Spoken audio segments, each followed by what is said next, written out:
నమ్మకముగా ఉండుము. నమ్మకముగా నేను మీకు జీవ కిరీటం ఇచ్చేదను. గమనించిన ప్రార్థన స్తోత్రం. నమ్మకంగా ఉండండి అని ప్రార్థనకు వాక్యం మనతో మాట్లాడుతూ ఉంది.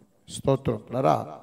మరి నమ్మకంగా ఉంటే ఏం జరుగుతుంది అని పోయిన వారం కొన్ని విషయాలు మనం తెలుసుకున్నాం. నమ్మకమైన వారికి మెండైన దీవెనలు కుమ్మరించబడతాయని ప్రియాదేనికి జన్మ స్తోత్రం ప్లరా. ఇష్కియా నమ్మకంగా ఉన్న కారణాన్ని బట్టి ప్లరా అనారోగ్య పరిస్థితుల్లోంచి దేవుడు విడిపించి ఆరోగ్యాన్ని తనకు కలగచేశాడు అని పోయిన వారం మనం ధ్యానం చేశాం. అలాగే మరి ఎక్కడ నమ్మకంగా ఉండాలి అని అంటే మోషే దేవుని ఇల్లంతటిలో నమ్మకమైన వాడు అని నమ్మకంగా ఉండడం అనే పదములకు అర్థం ఏమిటంటే స్తోత్రం ప్లరా ధైర్యమును నిరీక్షణ వలన కలిగేటువంటి ఉత్సాహమును తుదమట్టుకు చేపడితే స్తోత్రం ప్లరా అది నమ్మకానికి ఒక సాదృశ్యమని, అట్లాగే మన శరీరపు అవయవాలు దుర్నీతికి సాధనాలు కాకుండా నీతికి సాధనాలకు ఉపయోగించుకోవడం ఒక నమ్మకమైనటువంటి జీవితం అని మనం ప్లరా ధ్యానం చేశాం. గమనించండి, ధైర్యము స్తోత్రం కలుగును గాక ప్లరా. మరి క్రైస్తవుడు ఎప్పటికీ కూడా ధైర్యాన్ని విడిచిపెట్టే వ్యక్తిగా ఉండకూడదు. దేవునికి లేఖనాలు మనకు ధైర్యాన్ని ఇస్తూ ఉంటాయి. అనారోగ్య పరిస్థితుల్లో, సమస్యల మధ్యలో, నిందల మధ్యలో, అవమానాల మధ్యలో అనేక సందర్భాల్లో మనకి ప్లరా మరి దేవునికి వాక్యం అనేది స్తోత్రం ధైర్యం కలగ చేస్తూ ఉంటుంది. పైపెచ్చు వాక్యానుసారంగా జీవించే విషయంలో మనం భయపడే వ్యక్తులుగా కలవరపడే వ్యక్తులుగా ఉండకూడదని దేవునికి వాక్యం మాట్లాడుతూ ముచ్చటిస్తూ ఉంది. మంచిది ప్రియా దేవునిక జనమ స్తోత్రం. రెండవది ప్లరా మరి ధైర్యమును నిరీక్షణ కలిగి ఉండడం అనేది స్తోత్రం నమ్మకానికి సాదృశ్యం. వీటి వలన కలిగేటువంటి ఉత్సాహం ఒకటి ఉంటుంది, సంతోషం. అది కూడా వెనక సన్నిధిలో ప్లరా ఒక నమ్మకమైనటువంటి మనస్తత్వానికి సాదృశ్యమని. నమ్మకం అంటే ధైర్యము, నిరీక్షణ, ఉత్సాహమును స్తోత్రం ప్లరా కలిగి ఉండడమే నమ్మకమైన విషయమని. ఆ నమ్మకత్వాన్ని బట్టి మోషేను దేవుడు ప్లరా స్తోత్రం ఒక నాయకుడిగా మార్చాడని గత వారం మనం విన్నాం. స్తోత్రం. తదుపరి ప్లరా ఈ దినమందు ప్లరా నమ్మకమైన వ్యక్తులు ఎక్కడ నమ్మకంగా ఉన్నారో స్తోత్రం ప్లరా కొన్ని విషయాలు మనం ధ్యానం చేసి ముందుకెళ్దాం. ఒకసారి చూద్దాం. నెహెమ్యా గ్రంథం పోయిన వారం కూడా చదివామనుకుంటాను, దాని గురించి పూర్తిగా వివరించినట్లేదు. సరే ప్లరా నెహెమ్యా గ్రంథంలో స్తోత్రం కలుగును గాక 9వ అధ్యాయంలో 7వ వచనం 8వ వచనం కానీ గమనించి చూస్తే సరే డైరెక్ట్గా 8వ వచనంకి వెళ్ళిపోతాం. 7వ వచనం కూడా అవసరం లేదు. నెహెమ్యా గ్రంథంలో 8వ అధ్యాయము 9వ అధ్యాయము 8వ వచనం కానీ గమనించి చూస్తే అతడు నమ్మకమైన మనసు కలవాడని ఎరిగి కనానీయులు హిత్తీయులు అమోరీయులు పెరిజీయులు గిర్గాషీయులు అనువారి దేశమును అతని సంతతి వారికి ఇచ్చినట్లు నిబంధన చేసిన వాడవు నీవి. గమనించండి ప్రియజనక జనమ, ఇక్కడ దేనిక వాక్యం తెలియపరుస్తున్నటువంటి మాట ప్రియా దేని ప్రజలు గమనించండి. దేనికి సన్నిధిలో స్తోత్రం. అబ్రహాము కూడా నమ్మకమైన వ్యక్తి అని దేనికి వాక్యం మాట్లాడుతూ ఉంది. అమ్మ అబ్రహాము స్తోత్రం పిల్లలు ఇవ్వండి నమ్మకమైన వ్యక్తి. పిల్లరా అబ్రహాం ఏ విషయంలో నమ్మకమైన వ్యక్తిగా ఉన్నాడంటే అమ్మ మీరు గమనించండి, మనసులో నమ్మకస్తుడు అంట. దేంట్లో నమ్మకస్తుడు అంట అండి? మనసులో నమ్మకస్తుడు. పిల్లలు గమనించండి దీని పాసముఖులు. కొంతమంది మాటలో నమ్మకస్తులాగా కనపడతాం, కొన్ని సందర్భాల్లో క్రియల్లో కూడా నమ్మకస్తులుగా మనం కనపడుతుంటాం. కానీ మనసులో దేవుడు నమ్మకత్వాన్ని కోరుకుంటూ ఉన్నాడు. ప్రియ దినక జన్మ మనసులో నమ్మకత్వాన్ని హల్లెలూయా. నమ్మితే మహిమను చూస్తాం మనం. కనుక ప్రభు చెప్తున్న మాట ఏంటంటే మనలో మనసులో ఒక నమ్మకత్వాన్ని దేవుడు కోరుకుంటూ ఉన్నాడు. పిల్లరా అబ్రహాము మనసులో ఒక నమ్మకమైనటువంటి వ్యక్తి. ఇంచుమించు దాదాపులుగా అబ్రహాముకి పిల్లరా గమనించండి స్తోత్రం 74 సంవత్సరాలు వయసేప్పుడు కృపగల దేవుడు ఒక వాగ్దానం చేశాడు. ఏమండి చూడండి దేని సన్నిధిలో పిల్లరా మరి ఆదికాండం పిల్లరా మరి స్తోత్రం కలుగును గాక 12వ అధ్యాయం ప్రారంభం చూడండి. ఆదికాండం 12వ అధ్యాయం ప్రారంభం చూడండి. ఆదికాండం 12వ అధ్యాయం ప్రారంభం చూడండి ఒకసారి.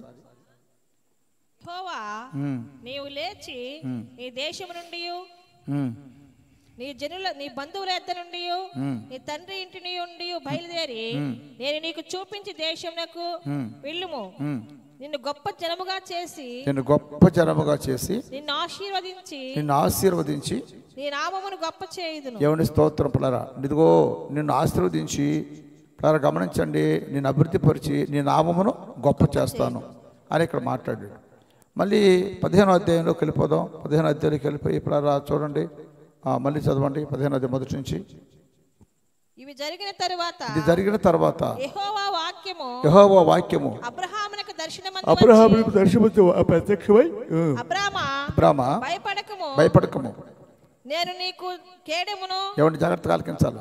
అబ్రహామా భయపడకము, నేను నీకు కేడమును, నీ బహుమానము అత్యధిక మగునని చెప్పాను.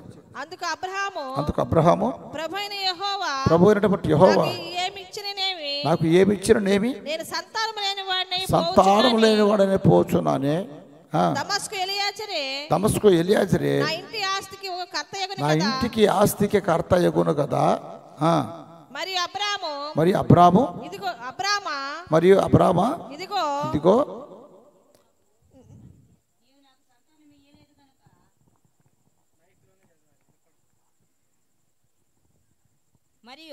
మరియు ఇదిగో మరియు అబ్రహాము ఇదిగో నీవు నాకు సంతానం ఇయ్యలేదు కనుక నా పరివారములో వాడు వారసుడగునని చెప్పగా యెహోవా వాక్యము అతని వద్దకు వచ్చి, ఇతడు నీకు వారసుడు కాదు, నీ గర్భవాసమున పుట్టబోచున్నాడు, నీకు వారసుడని చెప్పాను. గమనించండి ప్రియజనక జన్మ స్తోత్రం. గమనించండి, అబ్రహాము మెసొపొతామియా వాసి, చీకట్లో ఉన్నవాడు, ఊరు అన్న ఊరు లోపల జీవిస్తున్నటువంటి వాడు. దేవుడు ఆ మనిషిని చీకట్లోంచి ఆశ్చర్యకరమైన వెలుగులోకి నడిపించాడు. ఇదిగో నేను ఆశీర్వదిస్తానని చెప్పాడు, తర్వాత నేను అభివృద్ధి పరుస్తానని చెప్పాడు, నేను నామాన్ని గొప్ప చేస్తానని చెప్పాడు. తర్వాత మళ్ళీ అంటున్నాడు, మళ్ళీ నేను ఆశీర్వదిస్తాను, నేను గొప్పవాడుగా చేస్తాను, నీ నామాన్ని నేను స్తోత్రపడాలని గొప్ప చేస్తాను అని మాట్లాడుతూ ఉంటే మీరు గమనించినప్పుడు 15వ అధ్యాయం మళ్ళీ అంటాడు, అబ్రహామా ఎందుకు భయపడుతున్నావు? నేను నీకు వాగ్దానం ఇచ్చాను కదా, ఏమని నేను ఆశీర్వదిస్తానని చెప్పాను కదా, నేను అభివృద్ధి పరుస్తానని చెప్పాను కదా, నీ నామమును గొప్ప చేస్తానని చెప్పాను కదా. స్తోత్రం, నువ్వు ఉన్న ప్రాంతంలో నీ నామం అంటే నీ పేరుని నేను ఒక ఉన్నత స్థితిలోకి తెస్తానని చెప్పాను కదా అని గమనించండి. స్తోత్రం పని మాట్లాడుతున్నాడు. ఎప్పుడు మాట్లాడుతున్నాడు అంటే అబ్రహాం భయపడుతున్నాడు అంట. అబ్రహాం ఏం చేస్తున్నాడంట అండి? భయపడుతూ ఉన్నాడు. ప్రతి జన్మ స్తోత్రం కలుగును. బైబిల్ మనిషి ఎవరు చెప్పండి? జీవితాన్ని గురించిన భయం, ఆరోగ్యాన్ని గురించిన భయం, రకరకాల భయాలతో స్తోత్రం మనిషి బతుకుతుంటాడు. ఏమంటే భయం ఉన్నాడు మంచిదా కాదా? మంచిదే. స్తోత్రం. భయం బతికిస్తుంది, స్వయం మనిషిని చంపేస్తుంది అని లోకంలో స్వామిత కూడా ఒకటి ఉంది. భయము దైవికమైన భయం మనకి అవసరమే. స్తోత్రం కడుగు. లోకసమైన భయాలు మనకు అవసరం లేదు. కానీ ఇక్కడ దేవుడు చెప్పాడు, అబ్రహామా నేను నిన్ను ఆశీర్వదిస్తా, నేను అభివృద్ధి పరుస్తా, నేను నామమును గొప్ప చేస్తా, నేను నామమును గొప్పగా చేసేస్తా, స్తోత్రం కడుగును గాక అని చెప్పాడు. 12వ అధ్యాయాన్ని పిలిచినప్పుడు, ప్రారంభంలో పిలిచినప్పుడు, చీకట్లో ఉన్నప్పుడు, గమనించిన పాపంలో ఉన్నప్పుడు దేవుడు అతన్ని పిలుచుకున్నప్పుడు ఇచ్చినటువంటి వాగ్దానము ఆ వాగ్దానం మళ్ళీ 15వ అధ్యాయంలో ప్రత్యక్షంగా చెప్తున్నాడు. స్తోత్రం. అబ్రహామా అలా భయపడకు, నీకు కేడమును నేనే. అంటే అబ్రహాం భయపడుతున్నాడు, జీవితాన్ని గురించి, భవిష్యత్తు గురించి భయపడుతున్నాడు. భయపడుతూ స్తోత్రం కలవరపడుతూ ఉంటే అల్లి వచ్చి అంటున్నాడు, అబ్రహామా భయపడకు, ఎందుకంటే నీకు కేడమును నేనే, అంటే ఆధారము నేనే, స్తోత్రం కలుగును గాక. గమనించండి, నీ బహుమానం అత్యధికం కాబోతుంది. అంటే ఇప్పుడు దాకా నీకు ఇచ్చున్నా 12వ అధ్యాయాన్ని పిలిచాడు, 13వ అధ్యాయంకి వచ్చినప్పటికి వెండి బంగారం పశువులు కలిగి మిక్కిలి ధనవంతుడిగా మార్చాడు. అంటున్నాడు, నీ బహుమానం ఇంకా అధికం చేయబోతున్నా, నీకు ఇచ్చిన బహుమానం అధికం చేయబోతున్నా అని మాట్లాడుతుంటే స్తోత్రం. అబ్రహాములు చలనం లేదు. అబ్రహాములు ఏమి లేదండి? చలనం లేదు. ఎందుకంటే స్తోత్రం పలకపలరా, అయ్యి నువ్వు నాకు ఎంత ఇస్తే ఏముంది ప్రయోజనం? దాన్ని అంతటిని ఏలుబడి చేసి అనుభవించడానికి నాకు కొడుకు లేడు కదా.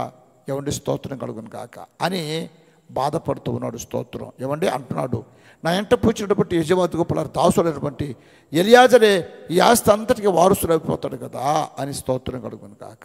ఏమంటే పిల్లలు గమనించండి, దీని ఆత్మసంబంధంగా మనం గమనించి చూస్తే ఈరోజు చాలామంది కోటీశ్వరులు ఉన్నారు. అయితే ఆ కోటీశ్వరులు స్తోత్రం కలుగును కాక పిల్లరా ఉన్నటువంటి ఆ ధనాన్ని, ఉన్నటువంటి ఆ ఐశ్వర్యాన్ని ఎవరు అనుభవిస్తున్నారు అంటే ఇంట పుట్టినటువంటి దాసుడు. అంటే దాసుడు అంటే అర్థం ఏంటో తెలుసా అండి? పాపం చేసాడు పాపానికి దాసుడు. స్తోత్రం కలుగును గాక. అప్పు చేయవాడు అప్పుకి దాసుడు.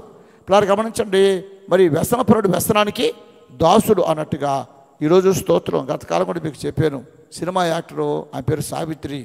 ప్రియజనక జనం మద్రాసులోనంట ఆ ఉన్న ప్రాంతంలో మిద్ది మీదకి ఎక్కి తూర్పు పడమర ఉత్తర దక్షిణం ఎట్టు చూసినా కూడా ఏమంటే కనుచూపు మేర ఆమెకు సంబంధించిన స్థలాలే కనిపించేదంట. ఆమెకు సంబంధించిన స్థలాలే కనిపించేది. ఏమండి తన ఇంటి ఓపెనింగ్కి వస్తే అందరికీ వెండి గ్లాసుని గిఫ్ట్గా ఇచ్చి పంపించిందంట. ఆమె బెడ్రూమ్లోకి కారు వెళ్ళిపోతుందంట. ఎప్పుడూ ఒక కనీసం 18-20 కార్లు ఆమె వాకటి మంది ఉండేవాదంట.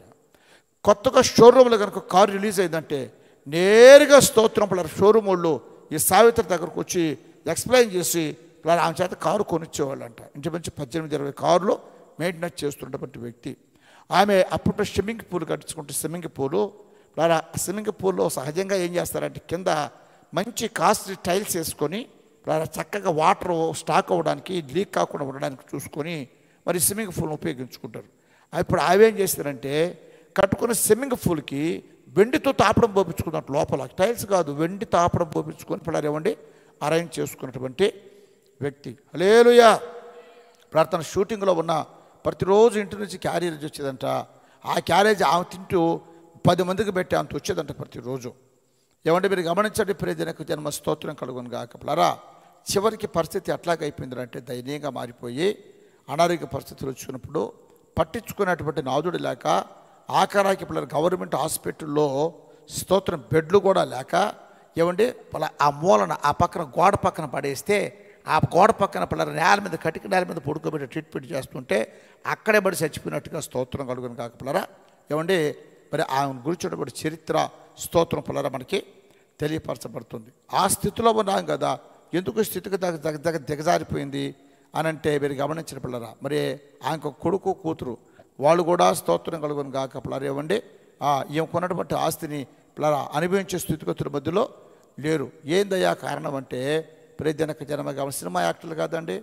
స్తోత్రం కలుగును గాక. ఆమంటే మహానటిని అందరికీ గొప్ప పేరుంది. కానీ పిల్లరా వెనకాలన్న లొసుకులు ఎవడికి తెలుసు మీరు గమనించండి. స్తోత్రం కలుగును గాక పిల్లరా. 3వ పెళ్ళిలోని ప్రేమించి పెళ్లి చేసుకుందంట. ఏమాత్రం న్యాయం జరగద్ది. అదే కదా వివేచన కావద్దండి. ఒక వివేచన కావద్దు. స్తోత్రం కలుగును గాక పిల్లలు గమనించండి. కనికునే పురుషుని పెళ్లి చేసుకోవాలి. పవిత్రమైనటువంటి వివాహ బంధం అనేది చాలా గొప్ప విషయం. అది పిల్లలు ఆల్రెడీ 2 పెళ్ళిళ్ళు చేసుకుని ఉన్నాడు. ఈ 3వ భారీగా స్తోత్రం పిల్లలు గమనించండి. పిల్లలు ఆ కొంపలోకి జొరబడితే వాళ్ళ మధ్యలో ఏమి న్యాయం జరుగుతుంది? బైబిల్ ఏం చెప్తుంది? ఎవరైనా ఇద్దరు కనుక పిల్లలు పెళ్లి చేసుకుని సంసారం చేస్తూ ఉంటే వాళ్ళిద్దరి మధ్యలోకి ఎవరైతే ప్రవేశిస్తారో ప్రవేశించిన వ్యక్తి శాపగ్రస్తురాలు అయిపోతుంట. ఏ విధంగా అయిపోతుందంట అండి? అర్థమవుతుంది ప్రజలారా. స్తోత్రం కలుగును గాక.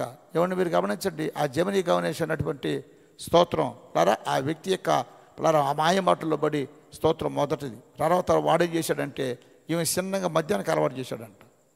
ఏం దేనికి అలవాటు చేశాడండి? స్తోత్రం. ఈమె అనుకుంటుంది నేను కూడా భార్యనే కదని. వాడు అనుకుంటున్నాడు స్తోత్రం పిల్లరేమండి మొదటి స్థానం నా భార్యదే, పెళ్లి చేసుకున్న మొదటి భార్యదే, నువ్వు భార్య స్థానంలోకి ఎందుకు వస్తావు, అయితే ఎత్తున ఉంచుకుందా లెక్కలోకి వస్తావు ఈ ఫీలింగ్ అనమాట.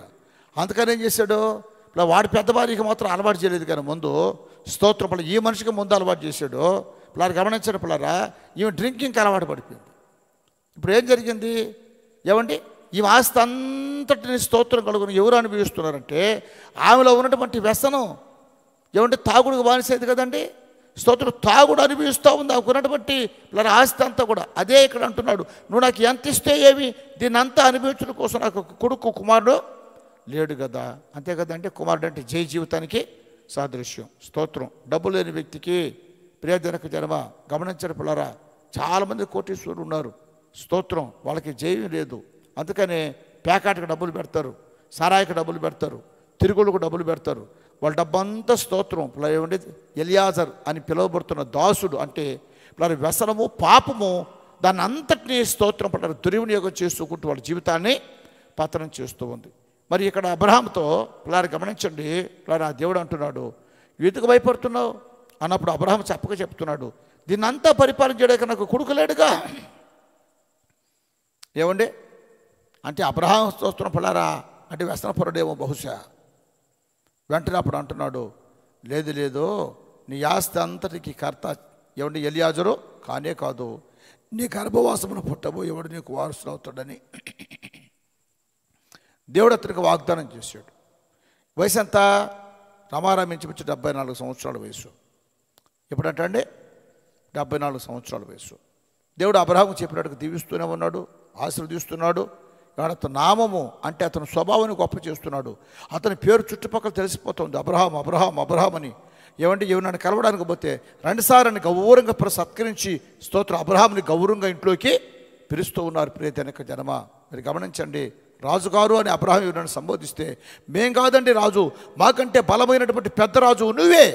ఎందుకంటే సొదొమ గొమొర్రా పట్టణపు రాజును జయించలేని వ్యక్తుల్ని నువ్వు జయించి స్తోత్రం వాళ్ళ సంపదంతా తీసుకుని వచ్చుండు బట్టి మహనీయుడు అని అనేక మంది పొగిడే విధంగా చేశారు ప్రజలారా. అందుకే అంటాడు హల్లెలూయా. ఏమండి, నేను నీకు స్తోత్రం ఖ్యాతిని మంచి పేరు తెప్పిస్తాను అని ప్రభు చెప్తున్నాడు, వాగ్దానం చేశాడు. నీకు ఖ్యాతిని మంచి పేరు తెప్పిస్తా. యేసుక్రీస్తు నమ్ముకున్న వాళ్ళకి చెడ్డ పేరు ఉండదు, చెడ్డ పేరు రానివ్వడు, ఖ్యాతిని కలగజేస్తాడు. మంచి పేరు స్తోత్రం కలుగును గాక. ఏమండి, పరిశుద్ధ గ్రంథంలో బైబిల్లో కుష్ఠవ్యాధిగ్రస్తులు, కుష్ఠవ్యాధితో బాధపడుతున్న వ్యక్తులు అనేక మంది దేనిక జనమ సతమతం అయిపోతున్నారు.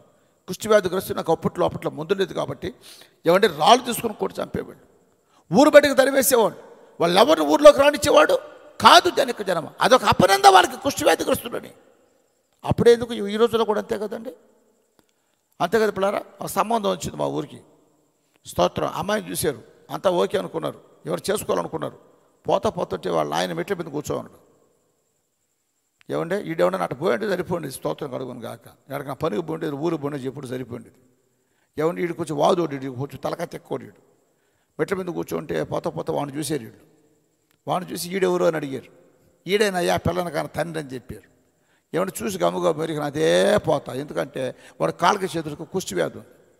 ఏమంటే కుష్ఠవ్యాధి ఉండే పిల్లలు పిల్లక తండ్రి ఇంట్లో ఉన్న వాళ్ళని ఎవరైనా పెళ్లి చేసుకుంటారండి, చేసుకోరు స్తోత్రం. ఎందుకంటే పిల్లరా అది వంశపారిపరంగా వచ్చేటటువంటి ఒక వ్యాధి, ఒక జబ్బని స్తోత్ర జనాలు కలవరపడతారు. ప్రియతనక జనమ హల్లెలూయా స్తోత్రం. పైపెచ్చు అది కొడుకు సంతతి కంటే కూతురు సంతతిలోకి వెళ్ళిపోద్దంట. ఎవరి సంతతిలోకి పోద్దంట? కూతురు సంతతిలోకి వెళ్ళిపోద్దంట స్తోత్రం. కొడుకు సంతతిలో కంటే కూతురు సంతతి మీద ప్రభావం చూపిస్తుందంట జబ్బు. కనుక పిల్లలు గమనించండి, దీని పాసం కలగ ఎంత కదండి. ఇప్పుడు 10 మంది కుష్ఠరోగులు స్తోత్రం కడుగును గాక హల్లెలూయా. యేసయ్య దగ్గరికి వస్తే కుష్ఠవ్యాధిగ్రస్తులు అందరినీ బాగు చేసి పంపిస్తే, ఇప్పుడు మీరు పిల్లారేమండి, ఇప్పుడు కుష్ఠవ్యాధి ఉన్నప్పుడు వాళ్ళకి చెడ్డ పేరు ఉంది. కుష్ఠవ్యాధిగ్రస్తుడు అమ్మ వాడి దగ్గరికి వెళ్ళకూడదు, వాడు తాగకూడదు, వాడి దగ్గర కూర్చోకూడదు, వాడి దగ్గర తినకూడదు. ఆ కుష్ఠవ్యాధిని కూర్చోక తపన. ఎప్పుడైతే కుష్ఠవ్యాధి బాగుపడిందో ఇప్పుడు ఏమనుకుంటారు వాళ్ళని, రైట్ శుద్ధి చేయబడ్డాడు, మంచివాడు, అంతే కదండి. పిల్లలు గమనించాలా, అనేక మంది పిల్లరా రక్తస్రావం కలిగినటువంటి స్త్రీ సొంత భర్తే పక్కన పెట్టేశాడు. ఏంద్రా విషయం అంటే భార్యే కానీ ఆమెలో పిల్లరా రక్తస్రావపు వ్యాధిని బట్టి దుర్వాసన కొడుతుంది. అందుకని భర్త కూడా పక్కన పెట్టాడు. ప్రియజనక జనమ, మనకు తెలిసినటువంటి సహోదరి మల్లెమ్మ ఏమంటే అనారోగ్య పరిస్థితిలో ఉన్నప్పుడు, బాగలేకుండా వచ్చినప్పుడు స్తోత్రం కలుగును గాక. ఏమంటే ఆ దేవుడు పరీక్షించడం కోసం కొని పెడతాడు. ఎప్పుడు భర్త హృదయాన్ని కఠినపరుచుకొని ఏమంటే స్తోత్రం దూరం చేసుకొని పాపానికి దగ్గరైపోయి భార్యను పరుచుకునే పరిస్థితుల్లో లేడు దేనిక జనమ స్తోత్రం కలుగును గాక. అట్లాగ 100 మంది ఈ రక్తస్రావం కలిగినటువంటి స్త్రీ ఇంట్లోంచి త్రోసివేయబడింది, ఊరు బయట ఎక్కడో గుడిసేయబడింది, ఆ గుడిసెలో పడుకోబెట్టబడింది. దుర్వాసన కొడుతూ పిల్లలు మగ్గిపోతున్నటువంటి సందర్భం. ఆమెకు ఉన్నటువంటి చెడ్డ పేరు, ఆమెకి రక్త క్యాన్సరు స్తోత్రం పిల్లలు రక్తస్రావం కలిగినటువంటి స్త్రీ యేసుక్రీస్తుని పిల్లరా గమనించని వెంబడించింది. పిల్లరా మరి గమనించాలి, రక్త వ్యాధి కట్టబడి ఆరోగ్యవంతురాలుగా మార్చబడింది. ఇప్పుడు చెప్పండి స్తోత్రం కలుగును గాక. ఆమెను పక్కన పెట్టిన వాళ్ళు ఇప్పుడు ఏం చేసుకుంటారు? హక్కును చేసుకోరండి. స్తోత్రం వాడు స్వభావం మార్చడే లేదా దేవుడు? స్వస్థపరచబడిన తర్వాత అనేక మంది స్తోత్రం వ్యభిచారంలో పట్టబడిన స్త్రీలు కొట్టి చంపడానికి ప్రయత్నం చేస్తుంటే వాళ్ళ దగ్గరికి వెళ్ళినటువంటి యేసుక్రీస్తు ప్రభుడు వారు వాళ్ళ స్వభావాన్ని కాస్త మళ్ళీ నూతనపరిచి మార్చి పిల్లల పనికమైనటువంటి ఆ స్త్రీలందరినీ పనికొచ్చే ఘనమైనటువంటి పాత్రలుగా దేవుని యొక్క సేవలో వాడుకున్నాడు వాళ్ళని. అందుకే అటువంటి వ్యక్తులందరినీ ప్రభు అంటాడు, నన్ను గురించి ఎక్కడ ప్రకటిస్తారో నిన్ను గురించి చెప్తారు పో. ఏమని? నువ్వు వ్యభిచారివని కాదు, అర్థమవుతుందా? నువ్వు పవిత్రమైన వ్యక్తి అని చెప్పుకుంటారని పిల్లరా దేవుడు ఒక గొప్ప సాక్ష్యాన్ని దేవుడు వాళ్ళకే కలగ చేసి పెట్టినట్టుగా వాక్యం తెలియపరుస్తుంది. హల్లెలూయా. ఏమండి గమనించి, పుట్టుకతో గుడ్డివాడు అంటే ఒకడు, పుట్టుకతో గుడ్డివాడు స్తోత్రం. అతను కొన్నటువంటి నింద తెలుసా? గుడ్డోడే గుడ్డోడు ఎట్టుంటుందంటే పిలుస్తూ ఉంటే ముందే గుడ్డోడే కదండి. ప్రియజనక జనమా స్తోత్రం. ఒకాలకు సమయం యేసుక్రీస్తు దారిని పోతుంటే దావీదు కుమారుడా నన్ను కనికరించు, దావీదు కుమారుడా నన్ను కనికరించు, దావీదు కుమారుడా నన్ను కరుణించయ్యా అని ఏడిస్తే యేసుక్రీస్తు కావాలని దాటిపోయిందంట. కావాలని దాటిపోతుంటే పక్కన జనాలందరూ ఉండరా మౌనంగా అంటే వాడు ఆగలేదట. దావీదు కుమారుడా నన్ను కరుణించు కరుణించు అని కేకలేస్తే ముందుకెళ్ళిన యేసుక్రీస్తు ప్రభుల వారు అతన్ని పిలవమని చెప్పి దగ్గరకు తీసుకొని ప్రియజనక జనమా ఏమండి అతను 2 కళ్ళు బాగు చేసి స్తోత్రం పలాది ఏమంటే 2 కళ్ళు ఇచ్చినటువంటి వ్యక్తిగా కనపడుతుంది. ఇప్పుడు చెప్పండి, ఇప్పుడు ఎవడన్నా గుడ్డోడు అంటాడితేనే గుడ్డోడు అంటాడండి. అనలేడు జనక జనమా 38 సంవత్సరాలుగా పక్షవాయు వ్యాధితో స్తోత్రం పలాది బెతస్దా కోనేరు దగ్గర పడి 38 సంవత్సరాలుగా కొట్టిమెట్ట ఆడుతున్నటువంటి వ్యక్తి 38 years అంటే యేసుక్రీస్తు కంటే పెద్దోడు ప్రజలారా. అంటే ఆయనకి పక్షవాయువు వచ్చే ఆ బెతస్దా కోనేరు దగ్గర పడవేయబడిన సమయానికి యేసుక్రీస్తు ప్రభువు వారు పుట్టలా. అర్థమైందండి. 38 సంవత్సరాలుగా పక్షవాయువుతో పడిపోయినాడు. అతని వయసు ఎంతో తెలియదు. అమ్మా అంతకాలం బతకడం ఎంత దారుణం. పక్షవాయువు అంటే చిన్న విషయం అండి. కాళ్ళు చేతులు కదిలించలేని పరిస్థితి. మరి బంధువులు ఎవరు పడుచుకోవాలా. పక్షవాయువు వచ్చిన కొత్తల్లో అయితే మా అమ్మకో మా నాయనకో ఆడుకో ఇటుకో పక్షవాయువు వచ్చిందని 4 రోజుల పలు చుట్టూ తిరుగుతారు. ఆపికాయలు పెడతారు, ఆ కాయలు పెడతారు, ఈ కాయలు పెడతారు, వస్తారు, చూస్తారు, పరామర్శిస్తారు, మాట్లాడతారు. ఎవరి రోజులు గడిచే కొద్ది ఏమో జరుగుతుందో తెలుసండి. మనం చేసేది ఏముందిలే స్తోత్రం కడుగుని కానీ పిల్లరా ఎవరు పట్టుకొని వెళ్ళిపోతారు. స్తోత్రం వాళ్ళ బాధ దేవుడికి ఎరికెక్కన, వాళ్ళ బాధ దేవుడికి ఎరుక. స్తోత్రం పిల్లరా అప్పుడప్పుడు నాకు అనిపిస్తుంది ఏమంటే 2 చేతులు 2 కాళ్ళు ఉంటేనే ఏమన్నా దోమగేమో కుడితే తప్పించుకుంటాం, కొడతాం, గీరుకుంటాం. ఏమంటే పక్షవాయు కలిగిన వ్యక్తికి స్తోత్రం కలుగును కాక పిల్లారేవండి. అమ్మ ఎడపక్క పక్షవాయువు వచ్చింది, కుడిపక్క పిల్లారేవండి స్తోత్రం పిల్లారేవండి. పిల్లారా ఎడపక్క వచ్చింది, దోమ కొడితే కుడిపక్క చేపి గేరుతుంది. ఒక పక్కన కుడిపక్క దోమ కొట్టింది అనుకో ఎవరొచ్చి గేరాలా? ఎట్టుంటుంది చెప్పండి, ఆ ఫీలింగ్ ఎట్టుంటుంది? దారుణం కదండి, బాధ కదా జనక జనమ. 38 సంవత్సరాలుగా బెతస్దా కోనేరు దగ్గర పడున్నాడంటే సెక్యూరిటీ ఏది పాపం. రాత్రి 2 దోమలు కలిసి ఉంటాయి. ఎంత నరకయాతన అనుభవించుంటాడు చూడండి ప్రియ జనక జనమ. ఆయన ప్రేమించాడు దగ్గరికి వెళ్ళి యేసుక్రీస్తు ప్రభులు వారు. ఇలా కొన్ని సంవత్సరాలుగా ఈ కోలగట్ల గ్రామాన్ని కూడా ప్రేమించి ఏమండి స్తోత్రం ప్రభు మీ దగ్గరకు వస్తున్నాడు. నిజమైనటువంటి దేవుడు ఎత్తుక్కుంటూ గ్రామాలకి ప్రజల దగ్గరికి వెళుతుంటే ప్రజలు ఏం చేస్తున్నారంటే స్తోత్రం కలుగు దేవుడిని ఎత్తుక్కుంటూ తిరుగుతున్నారు. దేవుడిని ఎత్తుక్కుంటా ఎవరిని ఎత్తుక్కుంటూ తిరుగుతున్నారండి. కొండల మీద, గుట్టల మీద, తిప్పల మీద, రాళ్ళ మీద పిల్లలు గమనించండి పిల్లరా. మళ్ళీ మధ్యలో మాకు పాట ఉన్నావా అసలు ఉన్నావా ఉంటే మాకు కనపడమేందో మళ్ళీ పాట పాడుకుంటాం. మళ్ళీ ఒకటి ఉన్నవాడు ఒక్కడే ప్రయాసపడి భారం మోస్తున్న సమస్య జనమా నా ఎద్దుకి రండి, మీకు విశ్రాంతినిస్తా, మీ వ్యాధులు బాగు చేస్తా, మీకున్న చెడ్డ పేరు తొలగిస్తా, మీకు మంచి పేరు నేను కలగజేసి పెడతానని కృప కనికరము కలిగిన గొప్ప దేవుడు స్తోత్రం కలుగును గాక. పిల్లారేమండి ఎతుక్కుంటా పిల్లారు గమనించే జనసమూహం తిరుగుతుంటే నిజమే. బతిలాడేవాడంటే, పిలిచేవాడంటే, ప్రేమించేవాడంటే జనాలకి అలుసండి. హల్లెలూయా. అదే కఠినంగా ప్రవర్తించేవాడనుకో ఏమండి నువ్వు ఇంటికి పోతే నిలబెట్టి మాట్లాడి గౌరవిస్తావా? ఇంటికి పోతే స్తోత్రం కూర్చోబెట్టి పిల్లలు మాట్లాడితే గౌరవిస్తావా? కూర్చోబెడితే గౌరవివ్వవు, నిలబెట్టి మాట్లాడితే గౌరవిస్తావు నువ్వు అతనికి. ఎందుకంటే నాకంటే గొప్పడు పెద్దోడని. ప్రియజనక జనమ 38 సంవత్సరాలుగా పక్షవాయువుతో బాధపడుతున్నటువంటి వ్యక్తి ఏమండి పక్షవాయువు కలిగిన వాడు అతనికి ఉన్నటువంటి నియమం. యేసుక్రీస్తు ప్రభువు వారు అక్కడికి వెళ్ళాడు. ఆ పక్షవాయువు కలిగినటువంటి వ్యక్తిని తాకి ముట్టి స్వస్థపరిచి ఆరోగ్యవంతునిగా మార్చి నీ పొరుపెత్తుకుని ఇంటికి పోమని చెప్పాడు. నీ పొరుపెత్తుకొని ఏమంటే పక్షవాయు దెబ్బతోటి కట్టబడింది ప్రియజనక జనమ. లేలుయా. ఇంకా అనేక మంది కుంటి వారిని ఊస చేయగలిగిన వ్యక్తుల్ని స్తోత్రం చెవిటి వారిని బాగు చేసి మగవారిని బాగు చేసి అనేకమైనటువంటి అద్భుతాలు చేసి వారికి ఉన్న చెడ్డ పేరు అంతటి కుంటోడు, గుడ్డోడు, పక్షవాయు కలిగినోడు, కుష్ఠోడు అన్నటువంటి స్తోత్రం వ్యభిచారి, దొంగ అన్నటువంటి ప్రియజనక జనమ. ఇప్పుడారా అన్ని చెడ్డ పేర్లు అన్నీ కూడా తొలగించి మంచి పేరు వారికి దేవుడు కలగజేశాడు. అదే వాక్యం చెప్తాడు, మీకు ఖ్యాతిని కలగజేస్తా, మంచి పేరు మీకు ఇప్పిస్తాను. మంచి పేరు ఇది దేవుడు ఇచ్చేది ప్రియజనక జనమ. స్తోత్రం కలుగును గాక. హల్లెలూయా. ఈ వాగ్దానం చేశాడు అబ్రహాంకి దేవుడు. ఏమండి గొప్పగా నీ నామమును గొప్ప చేస్తాను, నీ కేడము నేనే, భయపడబాకు. నువ్వు ఎందుకు భయపడుతున్నావు? నీకు కేడమంటే నీకు ఆధారం నేనే, నీకు ఆధారం మనిషి కాదు, నీకు ఆధారం నేనే నిలబడబోతున్నాను అని దేవుడు అబ్రహాముని బలపరిచాడు. స్తోత్రం. ఆయన అంటున్నాడు, ఎంత ఇస్తే ప్రయోజనం ఏముందయ్యా, కొడుకు లేడుగా అంటే చెప్పాడు, లేదు లేదు లేదు లేదు, నీ గర్భవాసం నీకు కొడుకు 74 ఇయర్స్ అతనికి వయసు, అప్పుడు 74 సంవత్సరాలు. ఏమండి వాగ్దానం ఎప్పుడు నెరవేర్చబడింది చెప్పండి, వాగ్దానం ఎప్పుడు నెరవేర్చబడింది? ఏమండి రమారమి 100 సంవత్సరాలకి, అంటే ఇంచుమించు దాదాపుగా 25 సంవత్సరాల కాలం పట్టింది వాగ్దానం నెరవేర్చడం కోసం. ఏమండి పిల్లలు గమనించి, దేవుడు దలుచుకుంటే సెకండ్లో చేయలేడా? చచ్చిపోయిన వ్యక్తిని ఏమండి తల్లి తాకుమి అని పిల్లలు గమనించండి. స్తోత్ర పిల్లరా మాట్లాడంగానే సచ్చిన చిన్నది వేసి కూర్చుందంట. తల్లి తాకుమి అంటే చిన్నదానాలే అన్నాడు చేయబట్టుకొని.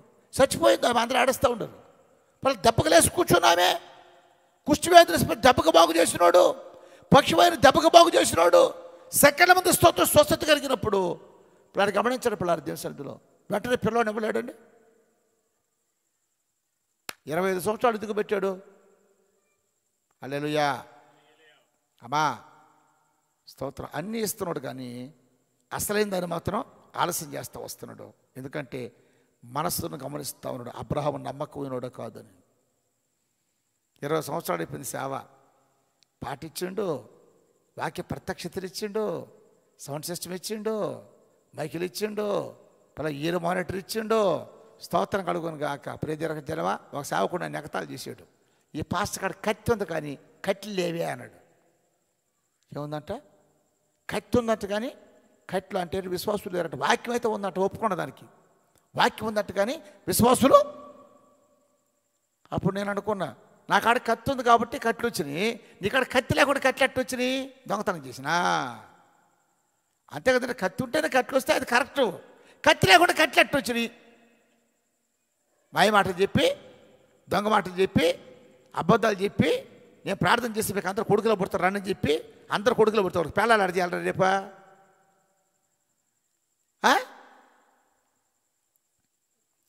కనుక గమనించండి ప్రియదనక జన్మ స్తోత్రం.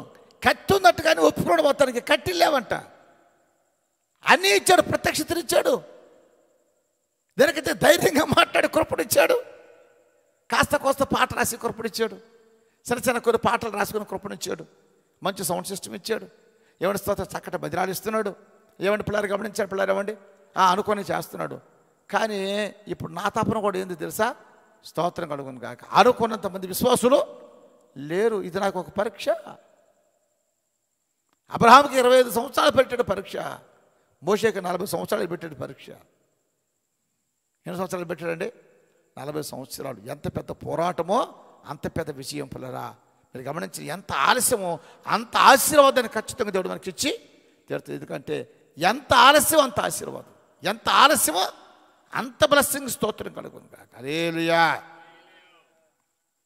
అప్పట్లో మన ఊరిలో ఉన్నటువంటి రెడ్డి గారులో పెద్ద పెద్ద ఇళ్ళు కట్టుకునేవాళ్ళు, ప్యాలెస్ లాగా. అవును కదండి. స్తోత్రం. మిగతా వాళ్ళతో చిన్న చిన్న పూరు గుడిసెలు బతికేవాళ్ళు. ఆమె మీరు గమనించబడారా. ఇప్పుడు స్తోత్రం ఒక రేంజ్కి ప్రజలు కూడా ఎదిగారు. ఇప్పుడు చెప్పండి, అప్పట్లో వాళ్ళు కట్టుకున్నటువంటి ఇల్లు సౌకర్యంగా ఉంటుండయా? ఇప్పుడు కట్టుకుంటున్నటువంటి ఇల్లు సౌకర్యంగా ఉంటుండయా? ఎప్పుడు కట్టుకునే సౌకర్యంగా ఉంటుండే? వాళ్ళు ఊరికే స్తోత్రం పెద్ద ఇల్లు కట్టుకొని పైన సాయి వేసుకొని పిల్లలేవండి ఏర్పాటు చేసుకున్నారు. కానీ ఇప్పుడున్న ఫెసిలిటీ ఆ రోజుల్లో లేదు. వాళ్ళకి అటాచ్డ్ బాత్రూములు లేవు, పైప్ లైన్ లేదు, ఏమంటే స్తోత్రం కిచెన్ గ్యాసులు లేవు, ఎక్కడికక్కడ సెటరేటింగ్ లేదు. స్తోత్రం కలుగును గాక. ఎంత చేసుకున్న పాతదే కొత్తదే కదండి. ఈ రోజుల్లో కట్టే ఇల్లు కట్టే ప్రతి ఒక్కడు స్తోత్రం కలుగును గాక. ఏమంటున్నారా? అన్ని హంగులు ఆరుబాటాలతో. అంటే ఆలస్యానికి ఆశీర్వాదం ఉందా లేదా? గుర్తుపెట్టుకో. 25 సంవత్సరాల కాలం స్తోత్రం దేవుడు అబ్రహాము మనసుని పరీక్షిస్తూ వచ్చాడు. ఏమండి స్తోత్రం కలుగును. పరీక్షకు అబ్రహాము నిలబడ్డాడు. అంటే మనసులో స్తోత్రం నమ్మకంగా దేవుడు చేశాడు కాబట్టి.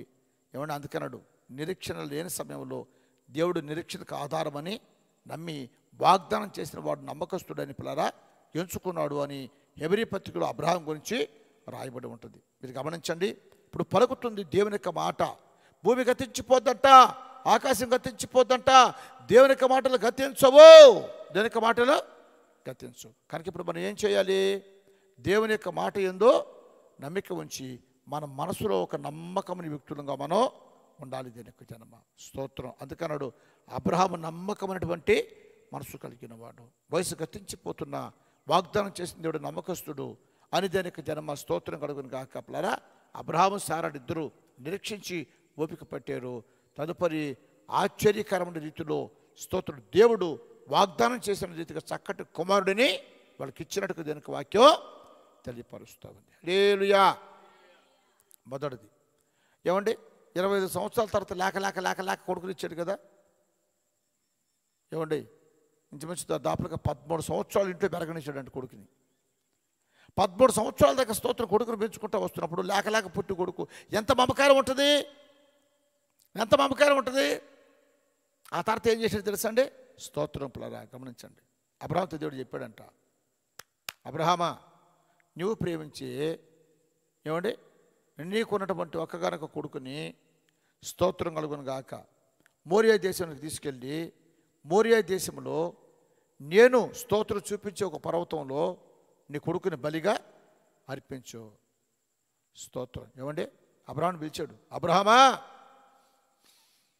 పరీక్షిస్తున్నాడు. ఏమండి, చూడండి, నా మాటలు చూడండి. నేను ఆదికాండం 2వ అధ్యాయం 22వ అధ్యాయం మొదటి చదవండి.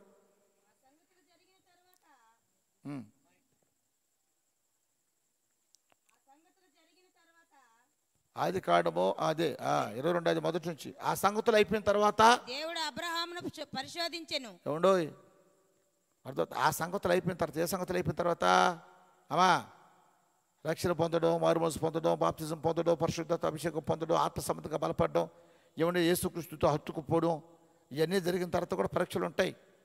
ఏమండి, అవన్నీ జరిగిపోయిన తర్వాత అబ్రహామును స్తోత్రం దేవుడు పరీక్షించను. ఎట్లనగా ఆయన అబ్రహామాని పిలువగా అతడు చిత్తము ప్రభువా నేను అప్పుడు ఆయన నీకు ఒక్కడైన నీ కుమారుడిని అనగా నువ్వు ప్రేమించి ఇస్సాకును తీసుకొని మోరియా దేశమునికి వెళ్ళి అక్కడ నేను చెప్పబో పర్వతములలో ఒక దాని మీద దహన బలిగా అర్పించు. ఎందుకు అడిగాడు? 12 వచ్చింది చదువు. అప్పుడు ఆయన చిన్నవాని మీద చెయ్యి వేయకము, అతనిని ఏమీ చేయకము, నీకు ఒక్కడై ఉన్న నీ కుమారుణ్ణి నాకు వినదీయలేదు గనుక నీవు దేవునికి భయపడిన వాడమని అందువలన నాకు కనపడుచున్నదా నేను. పిల్లలు గమనించాలి. కొడుకునిచ్చాడు దేవుడు, కొడుకును మళ్ళీ వెనక్కి ఇచ్చేయమంటాడు, బలి చేసేయమంటాడు, దహన బలిగా అంటున్నాడు. ఏమంటాడండి? దేవుడు ఆశ్చర్యంగా నరబలి కోరుకున్నవాడు కాదు. కానీ ఎందుకు అడిగాడు అంటే అబ్రహాంకి ఒక పరీక్ష. అది అబ్రహాంకి ఒక పరీక్ష. ప్రియజనక జన్మ స్తోత్రం. హల్లెలూయా. ఏమండి, మనకి ఇచ్చింది వెంటనే తీసేసాడు అనుకో, ఎటువంటిది మన మనసు? ఎటువంటిది మన మనసు? అబ్రహాంకి పరీక్ష ఆడబెడుతుంది తెలుసండి. అణువణువను పరీక్షలు స్తోత్రం కడుగు. పరీక్ష ఎందుకు పెడతారు? హల్లెలూయా. ఏమండి, పరీక్ష లేని స్కూల్ ఉందండి? అమ్మ, పరీక్ష లేని డిపార్ట్మెంట్ ఏదైనా ఉందా అండి? లేదు. ఇప్పుడు అది గమనించండి. ఏమండి, మీరు స్కూల్లో జాయిన్ చేసిన కాడ నుంచి వాడు ఉద్యోగం వచ్చిన దాకా పరీక్షలు పెడతానే ఉంటారు. వాడు అన్ని స్తోత్రం పాస్ అయిపోయి ఉద్యోగం తెచ్చుకున్న తర్వాత ఏమండోయ్ ఉద్యోగం తెచ్చుకున్న తర్వాత ఏం చేస్తే తెలుసా అండి? హల్లెలూయా. ఉద్యోగం చేస్తున్న ప్రాంతంలో నుంచి 3 సంవత్సరాలకు ఒకసారి, సంవత్సరానికి ఒకసారి, 6 నెలలకు ఒకసారి ట్రాన్స్ఫర్ చేస్తూ ఉంటారు. ఏమండి, ట్రాన్స్ఫర్ చేయరా? ఇది కూడా పరీక్షే. ఏది? వాళ్ళ జీవితకాలం స్తోత్రం ఆ సర్వీస్ పూర్తయిన దాకా ట్రాన్స్ఫర్ అవుతూ ఉంటాయి. ఇది కూడా ఒక పరీక్షే. అర్థమవుతుందండి? మనుషులే పరీక్షలు పెట్టుకుంటే దేవుడు పరీక్ష పెట్టడా? స్తోత్రం. ఎందుకు పరీక్ష పెడతారంటే పాస్ అయితే పై క్లాస్కి వేస్తూ ఉంటారు. స్తోత్రం. పాస్ అయ్యే కొంది ఏమండి, ఒకఆయన హెడ్ కానిస్టేబుల్గా చేరండి అనుకో, పోలీసుగా చేరిండు. అతను ఏం చేస్తారు? పరీక్షించి కానిస్టేబుల్ చేస్తారు. ఆ తర్వాత ఏం చేస్తారు? హెడ్ కానిస్టేబుల్ చేస్తారు. ఆ తర్వాత ఏం చేస్తారు? ఏఎస్ఐ చేస్తారు. ఆ తర్వాత ఏం చేస్తాడు? ఎస్ఐ చేస్తాడు. ఇంకా కనుక స్తోత్రం సర్వీస్ కనుక్కుంటే ఏమండి సిఐ, డిఎస్పి, డిఐజీ, ఏమండి డిఎస్పి, ఎస్పి దగ్గరికి కూడా వెళ్ళిపోయేటువంటి అవకాశాలు. అయితే మధ్యలో పరీక్ష జరుగుతూ ఉంటాయి. వాళ్ళకి ఏం జరుగుతాయంటండి? పరీక్షలు జరుగుతూ ఉంటాయి. వాళ్ళు మరీ దుర్భాషలు మాట్లాడతారు. స్తోత్రం. కింద ఉన్నటువంటి ఆ పోలీసు వాళ్ళని, ఆ పైనుండి అధికారులు మరీ నిశ్చయంగా స్తోత్రం కలుగుని కాక మాట్లాడే పరిస్థితులు కూడా కనబడతాయి. హల్లెలూయా. ఎందుకంటే పిల్లలు పరీక్షలు ఇవన్నీ కూడా పరీక్షలు స్తోత్రం కలుగును కాక.